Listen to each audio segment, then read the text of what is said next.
আসসালামু আলাইকুম। সবাই কেমন আছেন? আশা করি আলহামদুলিল্লাহ সবাই ভালো আছেন। তো আজকে আমি কিভাবে ঘরোয়া পদ্ধতিতে ঘরে থাকা সামান্য কিছু উপকরণ দিয়ে কেক তৈরি করা যায় এটা আজকে আপনাদের সাথে শেয়ার করব। এখানে আমি আটা, ডিম, চিনি, বেকিং পাউডার, 1 প্যাকেট গুঁড়া দুধ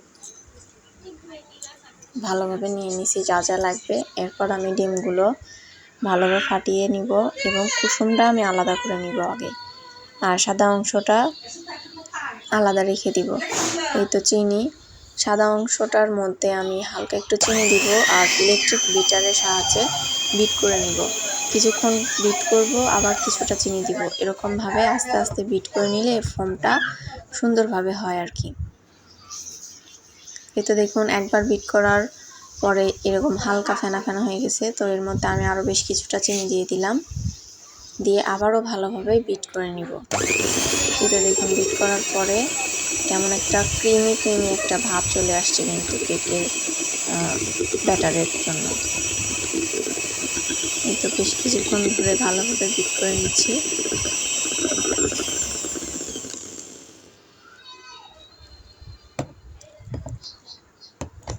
এই তো বিট করে নেওয়া হয়ে গেছে। এর মধ্যে এখন আমি দিয়ে দিব ডিমের কুসুম। এই তো দেখতেই পাচ্ছেন, বিট করা যদি পারফেক্টলি হয়ে যায় তাহলে বাটি থেকে এই ফোমটা পড়ে যাবে না, বাটির সাথেই লেগে থাকবে।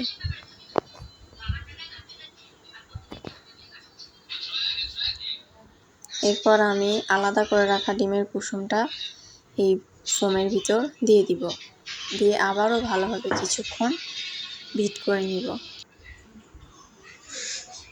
এরপর দিয়ে দিব রান্নার রেগুলার তেল পরিমাণ মতো, আমি আমার আন্দাজ মতো দিলাম, 2টা ডিমের সাথে যতটুকু দরকার। তেলটা দিয়েও ভালোভাবে আমি বিট করে নিছি। এই তো দেখতেই পাচ্ছেন ব্যাটারটার কি অবস্থা হয়েছে। তো এরপরে আমি আটা আগে থেকেই চেলে রাখছিলাম, আটা আর গুঁড়া দুধটা দিয়ে দিব। আটার সাথে আমি বেকিং পাউডার পরিমাণ মতো নিয়ে নিছি, অল্প অল্প আটা দিব আর এই বিটারের সাহায্যে ভালোভাবে আলতোভাবে মিশিয়ে নিব। বেশি দ্রুত করা যাবে না, এতে করে কেকের ফোমটা নষ্ট হয়ে যাবে। এই তো দেখতেই পাচ্ছেন কত সুন্দর হয়েছে মাশাআল্লাহ।